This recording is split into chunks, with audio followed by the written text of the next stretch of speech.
I'm gonna put together a little video here for you to kind of give you an overview of the program for especially our new instructors. Really excited about new coaches and instructors coming in and mixing in with a lot of employees who have grown up here in the program. So it's always good to have a good group of people from outside our program to kind of make their observations. And hopefully this summer you guys will come up with some good ideas as our curriculum grows and things like that.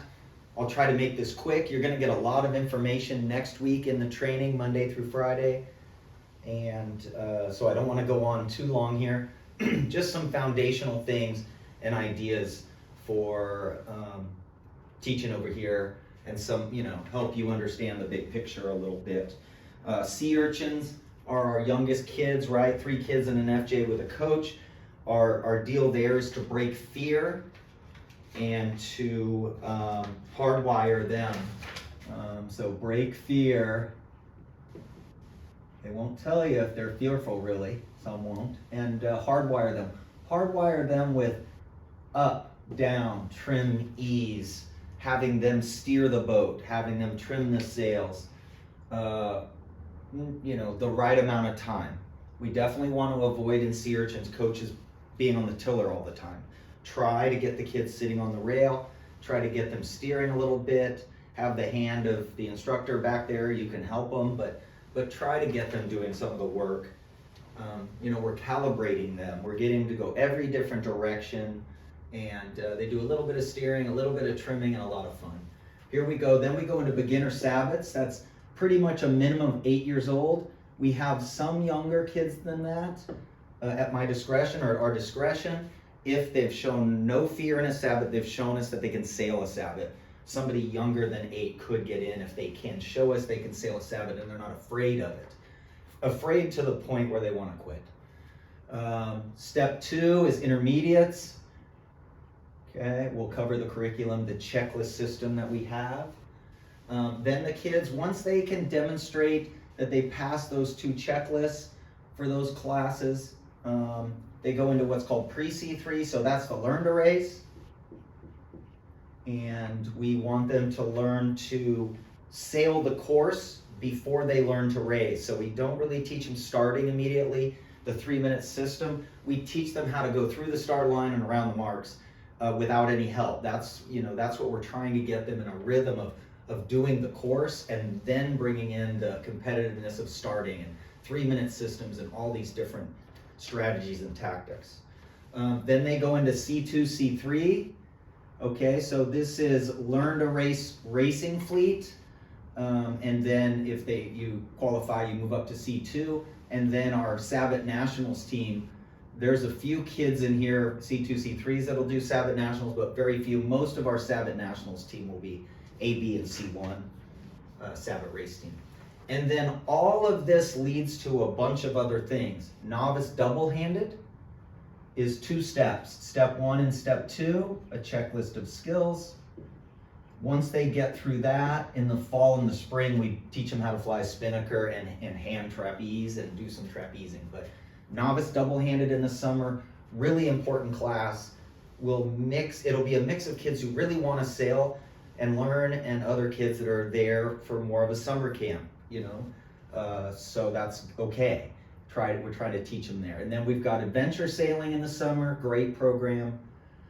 These all also lead to our laser team. Our laser team is part of what's called the SDAYC Co-op, San Diego Association of Yacht Clubs Co-op. So we do co-ops in a little bit in sabbats, but we do co-ops in lasers, ILCAs, C420s, and a little bit in 29ers.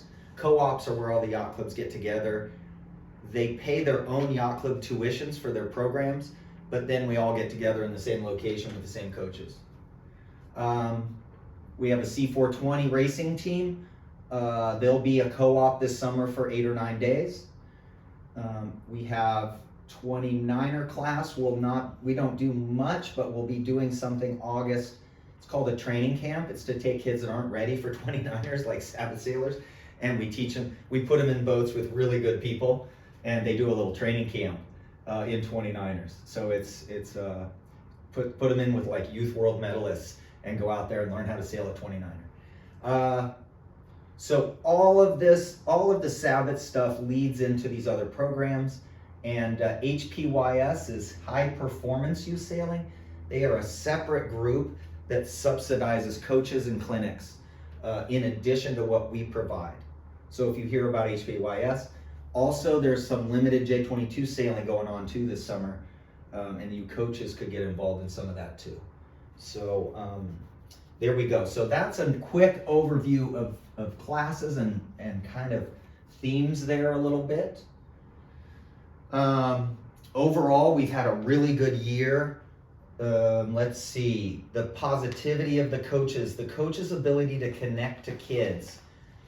When a kid's having a rough time, for those of you who are not Naples Sabbath sailors and didn't grow up, it is really a school of hard knocks.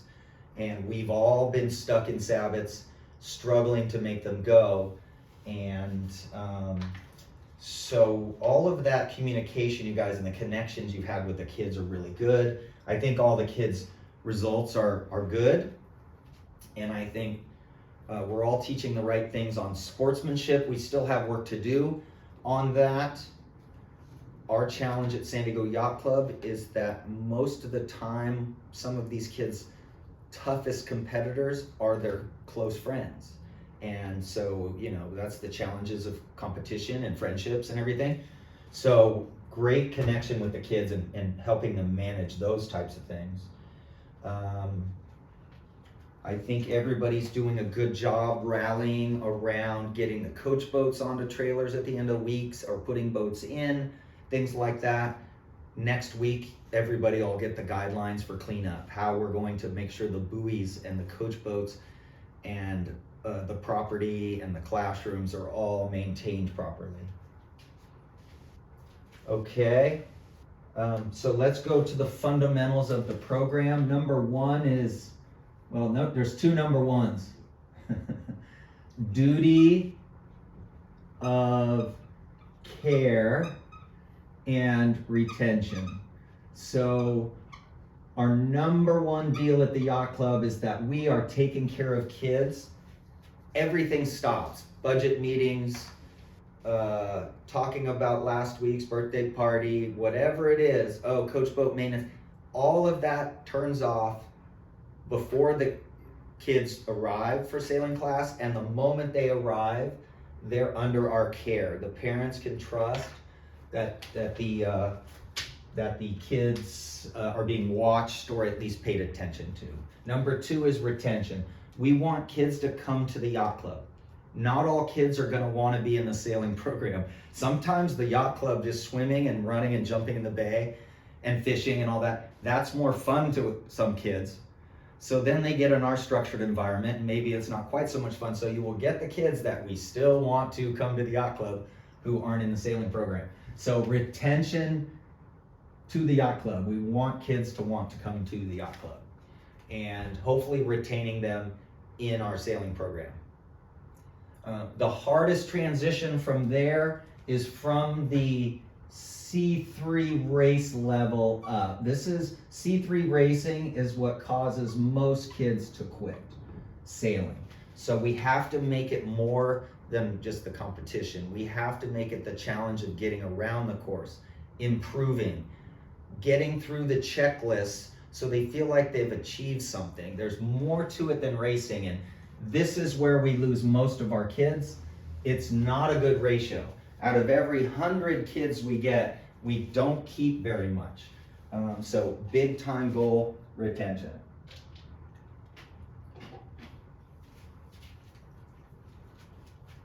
Duty of care. That means from the moment the kid's here until they leave, we're in charge of them, and we're mostly worried about them getting safely in their parents' car at the end.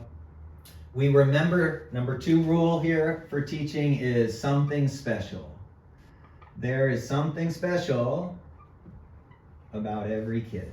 And it's a matter of figuring out how we tap into that, whether it be, they can't pay attention in class, but then when they get on the water, they say something like, oh, I put my lee board back and all of a sudden I was not able to go upwind anymore or something, or whatever.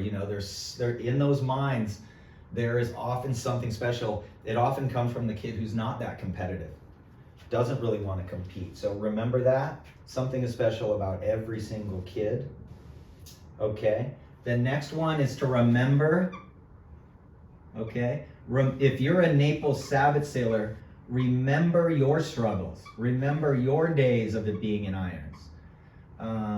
And also remember what you wanted in a coach. Maybe you just showed up in an instructor. Maybe you just showed up and it was all good. But maybe you showed up and your coaches didn't pay attention, or they were hanging out in their coach boats, or you didn't know what they were asking of you, or whatever. Try to remember those days and what was the instructor that you would have liked to be working with you. So just remember some of those things. Not going to go on too much longer. We have kind of changed the culture in quite a ways. It's a lot of just minor modifications. And so I'm going to talk through a few of those things. One is right up here is greeting. It's really important and it doesn't take long. Hey, Billy, how's it going today? Oh, good. So let's go lift a boat, and just remember today, let's make sure we got the outhaul tight and get that lee board. When you get on starboard tack, double check your lee board. Make sure, because you're sitting right next to it when you're on starboard tack, take a look at it. If we get the lee board wrong, it'll make us struggle a little. So that's an example of what we do. We greet them, maybe we give them an idea. Most kids will say to you that they're good even if they had a bad day. So, pay attention to them just a little bit. Just see, hey, is everything okay after a while? Talk to them a little bit. That sums up what keeps a kid in a program, is when somebody shows interest in them, when somebody shows that they care about what they think or what they say. So greeting them when they come in, okay? The next one is take homes.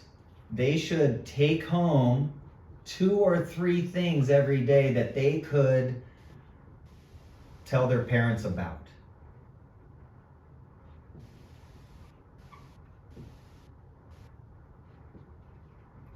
So they should be able to say, hey, Dad, man, today I was able to, hold position before the start, and I actually got second place in a race, and I learned that, I needed to round the mark a certain way, or whatever it may be. Oh, I passed 6 things on my checklist today. But if they can remember 2 or 3 things, I often find in drills, if we run too many drills, there's too many learning opportunities. The kid doesn't succinctly know kind of what they're taking home. So that's a super big one. Kind of a cultural change that we've done too is less whiteboard time. Okay, so the older they get, the more whiteboard time.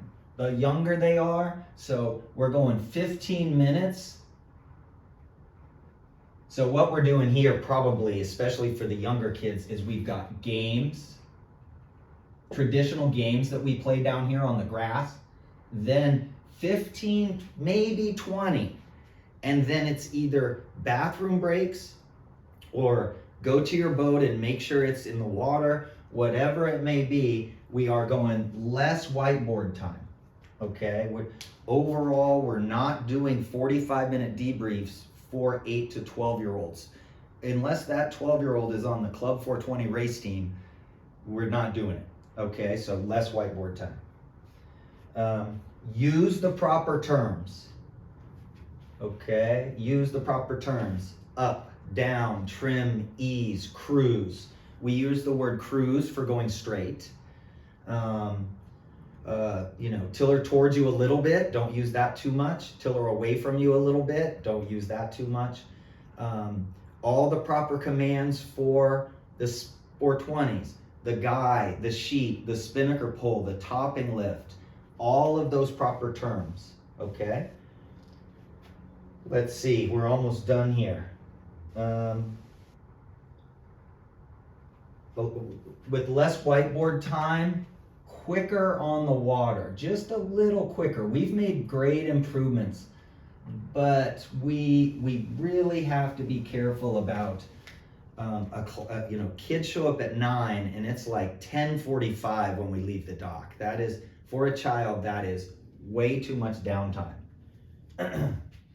Okay, quicker onto the water. Oh, another thing that we do, it's called free sailing. We actually give the kids time to just sail around. So we will do drills and then we'll just say free sailing time, no collisions. So that's the biggest rule, no collisions, and keep your eyes out. Keep your eyes out, okay? That means watch what's going on around you. You know, these kids are so structured that they're so used to whistles, they're so used to going around buoys, they'll round a buoy and not even notice a 100-foot fishing boat coming right into the bay or something. You know, we got to hardwire them. So free sailing is something that we do. If you can fit that in, do it. We encourage that. Surfing and reaching. We really encourage surfing and reaching a lot. Trying to catch waves in North Bay, for instance, in the lasers, in the 420s, doing that kind of stuff. I just can't think of too much else. We've got a lot of information that's going to come into you next week. And so this is just a quick overview. Just look through these things. These are the different classes, the development classes here that lead into everything else. And there is a checklist for each of these levels. And then just remember, look at this very carefully, the duty of care, retention. We're trying to keep kids to come to the yacht club. We will have a big racing team and we'll develop great racers if we have a critical mass, a large number of kids, many of whom who don't even race. Maybe later in life they jump in and they start to do it. So we want to keep them in the club. Something special about every kid. Remember your struggles. The take-homes. Kids should be taking home stuff. And thank you guys very much. It's going to be a great summer.